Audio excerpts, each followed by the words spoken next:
अजित पवार यांना सत्तेशिवाय जगता येत नाही. उद्या आमची सत्ता आली तर ते लगेच शरद पवार यांच्या घरी जाऊन, साहेब सत्ता आली मला तुमच्या बरोबर घ्या असे म्हणत त्यांच्या पायाशी बसतील, अशी जहरी टीका राष्ट्रवादीच्या शरद पवार गटाचे आमदार जितेंद्र आव्हाड यांनी उपमुख्यमंत्री अजित पवार यांच्यावर निशाणा साधताना केली. अजित पवार यांनी नुकतेच जनतेला उद्देशून एक खुले पत्र लिहिले होते. त्यात त्यांनी सरकारसोबत जाण्याच्या आपल्या निर्णयाची कारणमीमांसा केली होती.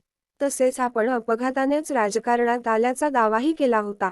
जितेंद्र आव्हाड यांनी मंगळवारी त्यांच्या या पत्राची चिरफाड करत त्यांच्यावर निशाणा साधला.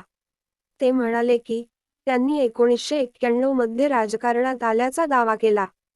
एखाद्या माणसाने कृतज्ञता व्यक्त केली पाहिजे की, मला शरद पवारांनी राजकारणात आणले. त्याऐवजी अजित पवारांनी आपण अपघाताने राजकारण आल्याचा दावा केला. महाराष्ट्राला एका तरुण नेतृत्वाची गरज होती. ती गरज मी येऊन पूर्ण केली, असे अजित पवारांनी म्हटले आहे. त्यांना शाहू, फुले, आंबेडकर यांचे नाव घ्यावेच लागते.